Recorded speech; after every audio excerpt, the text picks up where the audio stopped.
याच्या संदर्भात सांगू ती रक्कम प्रॉपर्टी ज्यांच्याकरता जप्त केली आहे त्यांना मिळावी याच्याकरता ईडीने बोजावरचं आपलं नाव कायद्यात बदल करून त्या ठिकाणी कमी केला. उत्तरास्व म्हटलंय, वर्ग केलाय. मग पुढे तुम्ही काय केलं याचं उत्तर द्या. पहिला मुद्दा क्रमांक 1. आणि या सदनामध्ये माझी आणि योगेश सागर यांची लक्षवेधी न्यू इंडिया कोऑपरेटिव्ह बँकेविषयी लागली होती. गेल्या 5 वर्षात अध्यक्ष महोदय राज्यामध्ये 60 नागरी सहकारी बँका या बंद पडलेल्या आहेत. 60 हा आपला रेट आहे. या संदर्भात सहकार खातं काय करतंय हा माझा दुसरा प्रश्न आहे. आणि तिसरा प्रश्न, जसं पेण अर्बन कोऑपरेटिव्ह बँकेच्या गैरव्यवहाराच्या बाबतीत त्या ठिकाणी ईडीने कारवाई केली, न्यू इंडिया कोऑपरेटिव्ह बँकेमध्ये पोलीस उत्तम कामगिरी करतायत. काल एक जणांना अटक केली यूपीतून. पण या बँकेच्या गोंधळामागे, न्यू अर्बन इंडिया कोऑपरेटिव्ह बँकेच्या गोंधळामागे जे भानू नाव ग्रहस्थ त्याला जबाबदार आहेत ते आता विदेशात आहेत. त्यांची पत्नी दुबईत आहे, हे महाशय लंडनला आहेत. त्यामुळे न्यू इंडिया अर्बन कोऑपरेटिव्ह बँकेच्या घोटाळ्यात सुद्धा ईडीला कारवाई करायला आपण सांगणार का, असे माझे 3 स्पेसिफिक प्रश्न आहेत.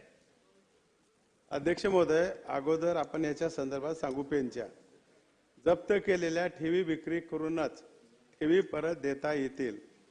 मालमत्ता विक्री करण्याबाबत प्रक्रिया एमपीआयडी कोर्टात सुरू आहे.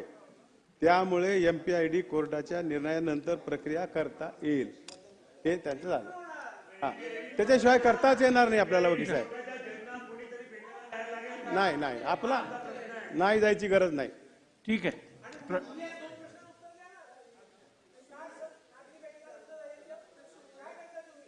बाकीच्या नागरी बँकाची माहिती माझ्याकडे नाही आहे. त्या पेण बँकेचे मला प्रश्न विचारला होता, त्या संदर्भात दिलाय. ठीक आहे. हा खूप किचकट प्रश्न झालेला आहे अध्यक्ष महाराज. नाही, 1 मिनिट भातकळकर साहेब, 1 मिनिट. प्रश्न चालू आहे पेण अर्बन कोऑपरेटिव्ह बँकेचा. तुम्ही कुठच्या तरी वेगळ्या संस्थेविषयी विचारत आहात. त्यांनी सकारात्मक उत्तर दिलंय. या संदर्भातली माहिती घेऊन पटलावर ठेवीन. स्कोपच्या बाहेर आहे. चला, प्रश्न क्रमांक 4. ये धमकी देने की बातें मत करो. अडानी की दलाली करने वाली सरकार हमसे सवाल कर रही है. ये भ्रष्टाचार के बोलेंगे. भ्रष्टाचार के खिलाफ जब बोलते हैं भाजपा के लोग तो लगता है ओसामा बिन लादेन अहिंसा पे उपदेश दे रहा है. उतना ही काम करो जितना ठीक लगे. आप इधर कौन है? आपस में बात जरूरत से ज्यादा मत उड़ो. संजय जी प्लीज. जरूरत से ज्यादा मत उड़ो.